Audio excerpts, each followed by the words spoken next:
Hi everyone, we are Group A62 and today we are going to talk about 3 different topics. Let me start with the first topic, Trumponomics, tariff impacts between the United States and Taiwan. Under Trumponomics, the United States adopted a policy of America First, emphasizing trade protectionism and reciprocal tariffs on major trading partners. Assume that the U.S. government imposes reciprocal tariffs on selected Taiwanese products, such as semiconductors, machinery, or electronic components, and Taiwan considers countermeasures. For the first question, in trade theory, a tariff is a tax on imported goods charged by the importing country government. Legally, the importer pays the tariff, but market force price spread all of the burden onto domestic consumer through higher price.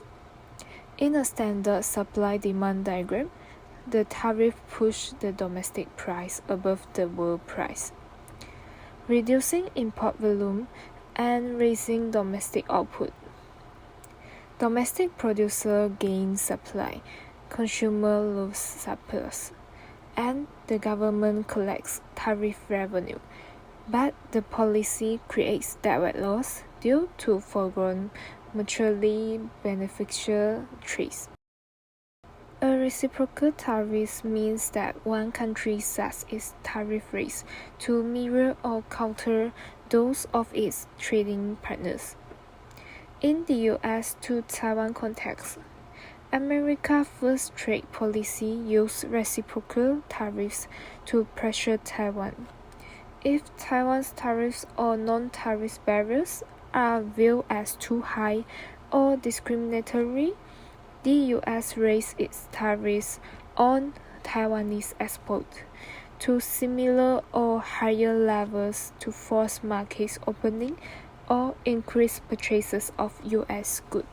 Under Trumponomics, this approach begins with Section 232 steels and aluminum tariffs in 2018, which applied to Taiwan and later extended to broader reciprocal tariffs around 2025 that targeted a wide range of Taiwanese exports. The underlying theory is a large country tariff. By restricting imports, the U.S. may push down the world price of affected goods and capture part of the foreign exporter surplus. As term of trade gains, through this come at the cost of domestic efficiency loss and foreign retaliation risk. In this part, I compare tariffs and import quotas and how they affect efficiency and government revenue. A tariff is a tax on imports that raises the domestic price and reduces the quantity imported. The government collects tariff revenue and the import quantity can still adjust when demand or supply changes. An import quota is a direct limit on how much can be imported. The domestic price rises until import demand equals the quota, because total supply is capped. The extra profit or quota range goes to whoever holds the import license, which might even be foreign firms. Both instruments restrict imports and protect domestic producers, but they differ in who gets the gains. A country may prefer a quota when it wants a strict cap on import quantity, for example, to protect sensitive industries when domestic producers demand hard quantity control, or under voluntary export restraints agreements. Quotas can also be a less transparent way to protect domestic markets than very high tariffs. In terms of efficiency, both tariffs and quotas create direct loss through production and consumption distortions. However, with a quota, there can be extra inefficiency if quota rates go to foreign firms or politically connected incident.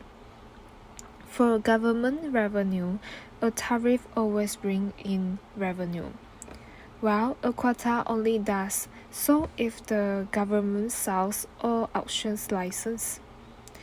If foreign exporters capture the quota range, the home country is worse off than under an equivalent tariff. From the US domestic perspective, the world price of the imported goods is initially P0 to the world price. At this price, US consumers demand QD units, but US firms only supply QS units. The difference M0 equal to Q demand minus to Q supply is fueled by imports from Taiwan. When the US government imposes a reciprocal tariff on imports from Taiwan, the domestic price rises to P1 equal to price tariff. Because of the higher price, US consumers reduce their quantity demand from the original quantity demand to the new quantity demand, while US producers increase their quantity supply from the original quantity supply to the new quantity supply. As a result, the new level of inputs becomes M1 equal to QD minus QS, which is smaller than the original M0. Thus, the tariff raised the domestic price and reduced the quantity of imports. In welfare terms, the tariff creates two direct loss triangles. The triangle A on the left represents the production distortion. US producers expand output even though their marginal cost is higher than the world price. And the triangle B on the right represents the consumption distortions. Some consumers who would have bought the product at the world price P0 stop buying when the price rises to P1. The total direct loss of the tariff is A plus B. From Taiwan's perspective, the vertical axis measures the export price that Taiwanese firms receive, and the horizontal axis measures the quantity exported to the United States. The upward sloping curve S is Taiwan's export supply, and the downward sloping curve D is the US import demand before the tariff. Their intersection determines the initial equilibrium P0 and Q0. Taiwan exports Q0 units at pre-price. When the United States imposes a reciprocal tariff on these imports, US buyers may pay a higher landed price for any given export price received by Taiwan. This reduces US willingness to import at every price. So, the import demand curves shift leftward or downward from D0 to D1. The new intersection between S and the new demand is P1 and Q1. With a lower export price, P1 is smaller than P0, and a smaller export volume, Q1 is smaller than Q0. As a result, Taiwan's exporters face both a lower price and a reduced quantity, so their total export revenue and profits fall. Some marginal firms may exit, investment slows, and workers in export-oriented sectors may suffer from wage cuts or layoffs. The US reciprocal tariffs falls on Taiwanese exporters, but the direct tariff revenue is collected by the US government, not Taiwan. As a result, Taiwan's producers in the target sectors are the main losers. They experience lower prices and reduced sales volumes. This cuts profits, reduces incentive for investment, and can lead to employment losses. Taiwan's consumers might see slightly lower domestic price if some export goods are redirected to the home market. But in many high-tech export sectors, domestic demand is relatively small, so the benefit to consumers is limited. For the Taiwanese government, overall tax revenues may fall because firm profits decrease, while at the same time, public pressure to support affected industry through subsidies, credit support, or industrial policies increase. From a national welfare point of view, the US tariff on Taiwanese product is harmful to Taiwan. The main channel is the reduction in producer surplus in export-oriented sectors, which are often high value added and important for long-run growth. In the longer term, lower export profit can also reduce firm spending on innovation and R&D, which harms productively growth in key industry such as semiconductor. The small potential reduction in prices for domestic consumers is unlikely to offset these losses. Moreover, lower corporate profits reduce tax revenues, and the government may need to spend more on industrial supports and unemployment benefits. If Taiwan reacts with counter tariffs, it might collect some tariff revenue and exert political pressure on the US. But this also raises prices for Taiwanese consumers and firms who use US import as inputs, which further reduces efficiency. It also increases the risk of further trade escalation between the two economies. Hence, overall welfare for Taiwan is likely to decline in both the short and long run.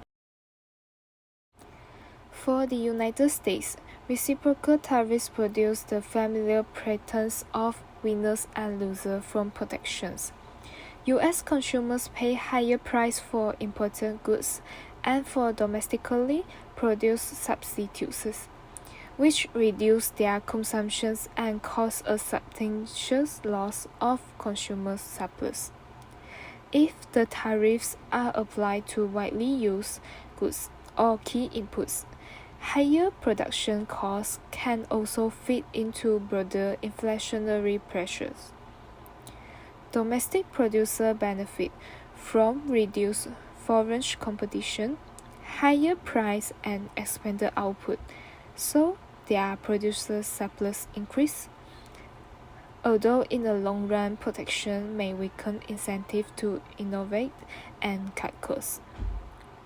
The federal government collects tariff revenue equal to the tariff rate times the quantity of import that still enter the country.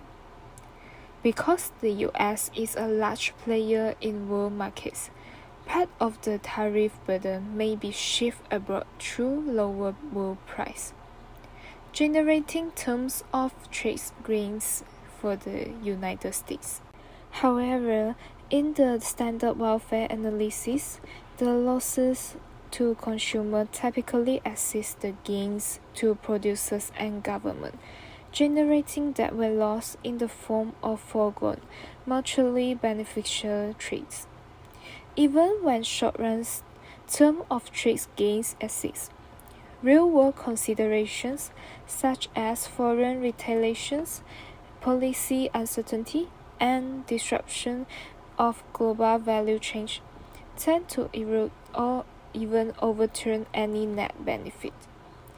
Evidence from the Trumponomics era suggests that while some sectors gain political protection, the broader economy faces higher input costs and greater uncertainty, making the long-run welfare impact highly contested.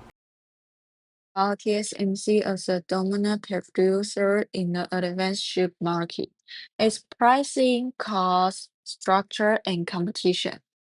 I will first use monopoly diagram to explain how TSMC set the price and quantity for advanced AI chip and how monopoly profit and daily loss arise. Then I will discuss TSMC's cost structure and why advanced nodes manufacturing has neutral monopoly characteristic. Finally, I will talk about overseas fab investments as long-run decision and what might happen if Intel or Samsung catch up in advanced nodes. Let me start with the first diagram, the monopoly pricing analysis. And this is background.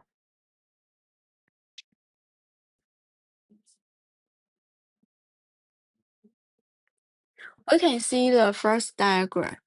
In the advanced node market, TSMC behaves like a monopolist. A monopolist doesn't choose price first. It chooses output by setting marginal revenue equals marginal cost, which gives the monopoly quantity Qn. Give Qn. It moves up to the demand curve to find highest price consumer will pay. This is monopoly price Pm. At Qn, the per unit profit is Pm minus ATC, so total profit is that marginal times Qn.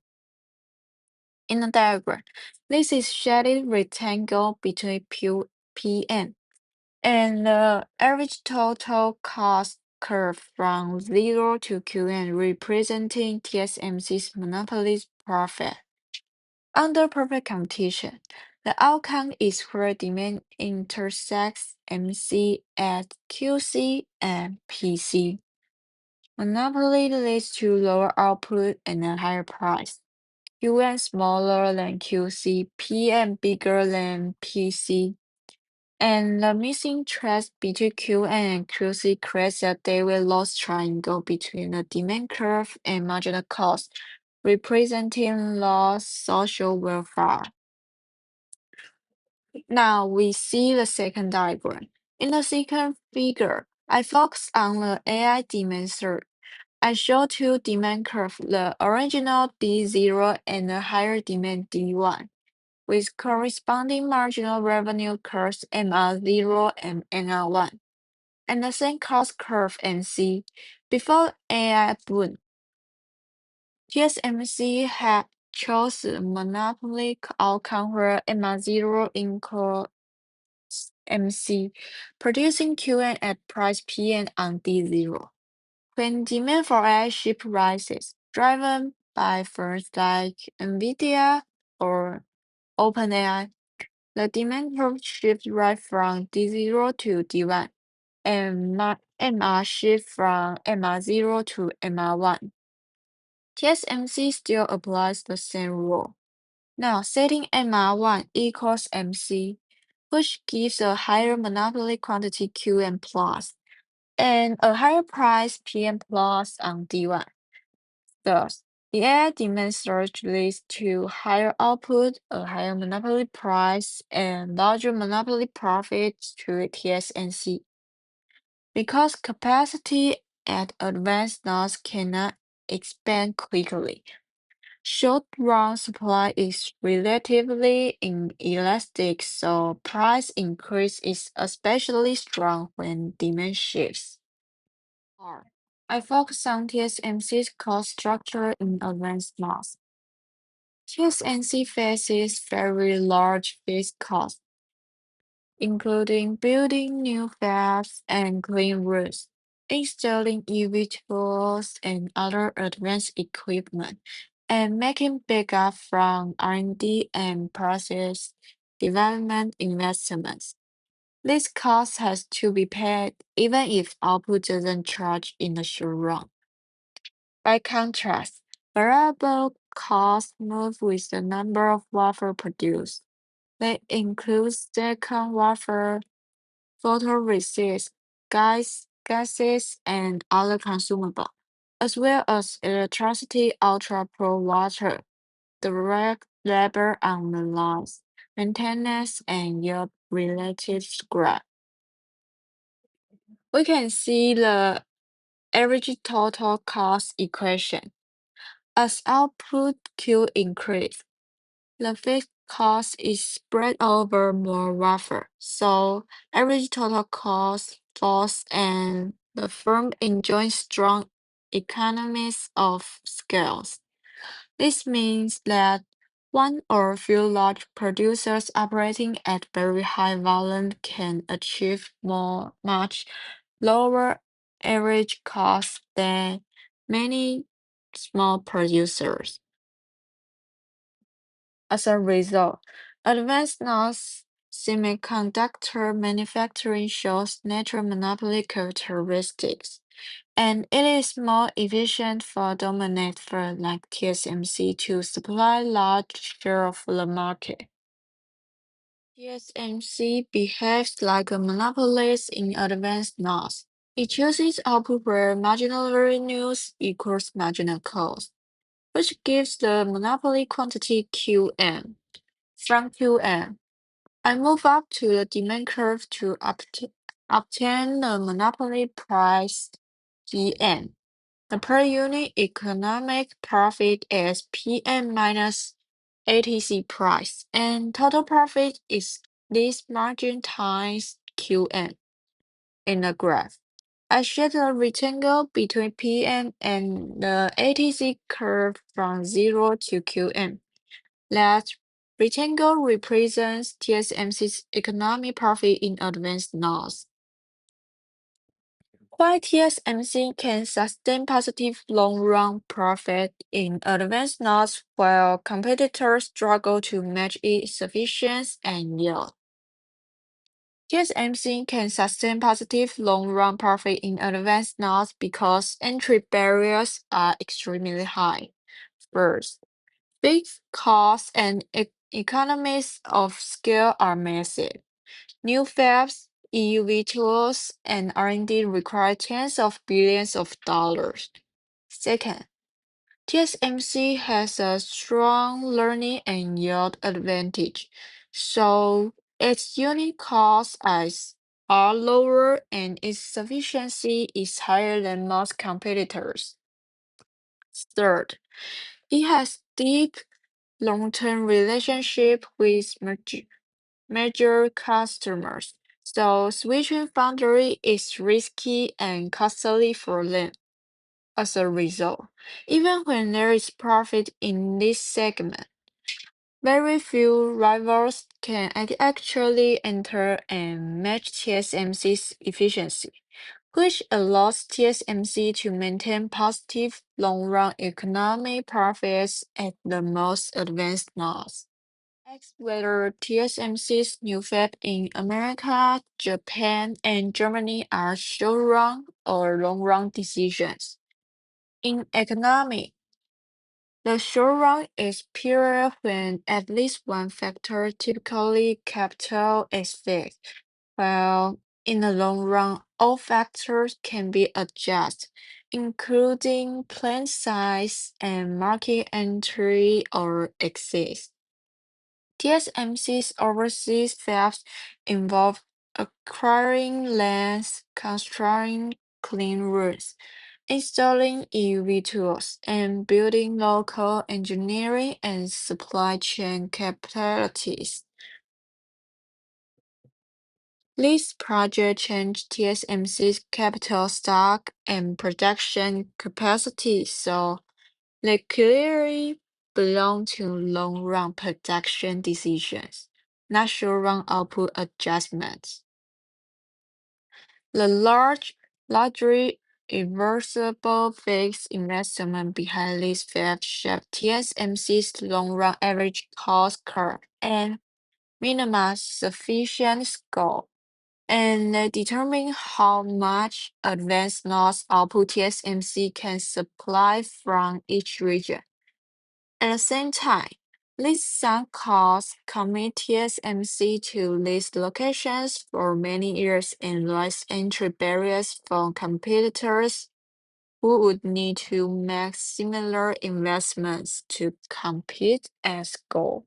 Intel Foundry Services or Samsung Foundry successfully developed 2 or 3 nanometer technologies that are comparable to TSMC. The advanced node segment will shift from a near monopoly to an oligopoly with a few major players. In an oligopoly, prices are no longer set by a single firm.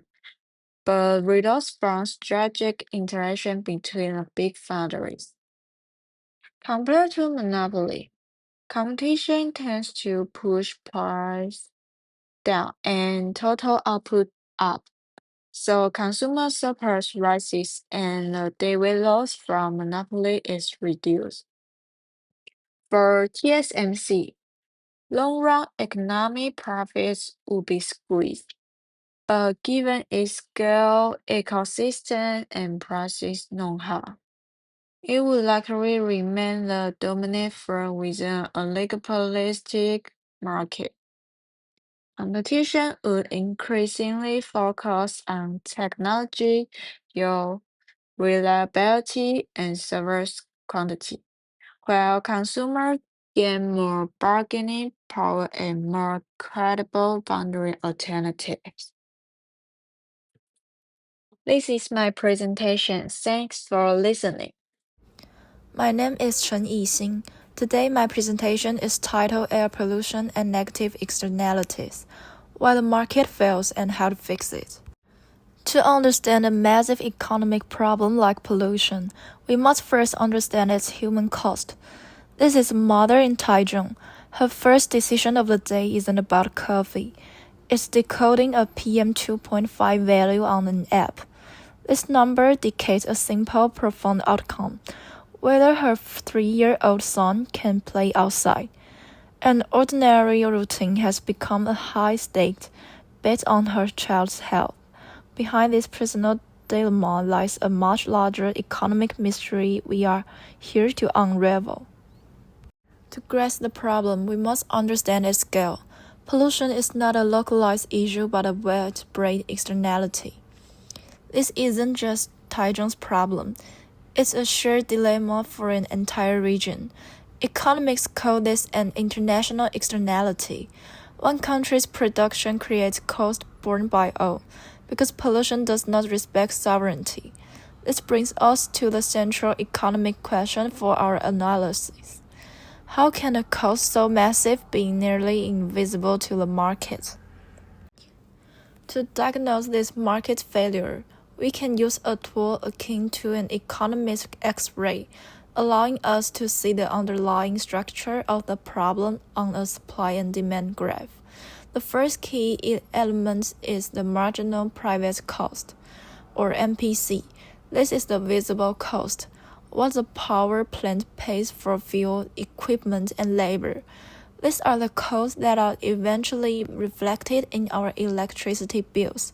Because the market only sees this private cost, it naturally produces at the quantity Q market. But the market ignores a far more important line, which represents the external cost central to this failure.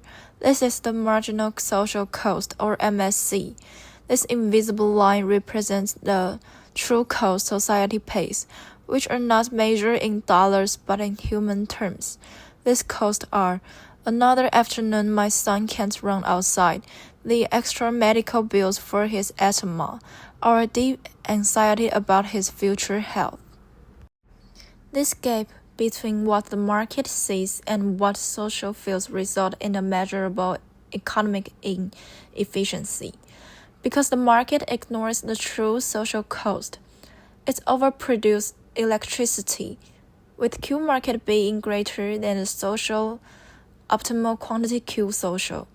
This shared triangle it was. Economists call deadweight loss. But for the mother in Taichung, this is not an abstract shape. It is the concrete sum of her family's suffering. The medical bills for her son's asthma, the anxiety about his future, the lost afternoon of childhood. This is the true, untaxed cost of the electricity we consume. Now that we have diagnosed the problem, let's explore how it might fix it. The policy challenge before us presents a choice between two fundamentally different approaches to correcting this market failure. These two paths are command and control, market-based solution. We will now analyze the first of these approaches. Fails result in a measurable economic inefficiency, Because the market ignores the true social cost.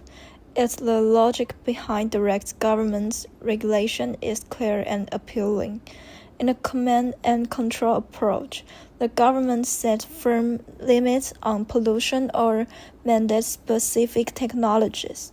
For example, it might declare emissions cannot exceed X tons per year. The primary advantages of this method are that it is direct, fast to implement, and provides certainty about the level of pollution reduction. However, its main disadvantage is that it is inflexible and economically inefficient. It treats all polluters the same, which leads to a higher overall cost for society. This one-size-fits-all approach ignores a fundamental economic reality. Not all firms can reduce pollution at the same cost. By failing to leverage this difference, the policy forces society to pay a premium for clean air. The market-based solution offers an elegant alternative that harnesses market forces rather than fighting against them. This solution is known as the Pigouvian tax. The mechanism is straightforward. The government imposes a tax on each unit of pollution, with the ideal tax rate being equal to the marginal external cost. In graphical terms, the Pigouvian tax is a policy tool designed to make the invisible line, the marginal social cost, visible to the producer. The goal is simple: take the invisible cost borne by family and place them as a visible bill on the polluter's desk. The strategic outcome of implementing a correctly priced Pigouvian tax is that it forces the market to finally see the true cost of its actions. The tax works by compelling firms to internalize the externality. With the tax, the new private cost for the firm now equals the social cost. This alignment of cost and incentives leads the market to self-correct the overproduction, shifting from Q market to Q social. This isn't just about shifting curves on a graph. It is about shifting the odds in the mother's daily gamble, making the air cleaner so her decisions to let her son play outside is no longer a bet against his health. While the theory is elegant, its real-world application is complex. Here, the elegant theory of the Pigouvian tax collides with the messy reality of distributional effects. The policy aims to correct one market failure, pollution, but risks exacerbating another, economic inequality. This forces us to confront the central challenges of public policy. If the power plant's costs go up, who ultimately pays the price? What does a higher electricity bill mean for a family like Xiaoling's, carefully managing their budgets? We all want clean air, but how much are we willing to pay for it, and who should bear the burden? This brings us to the real-world application in Taiwan.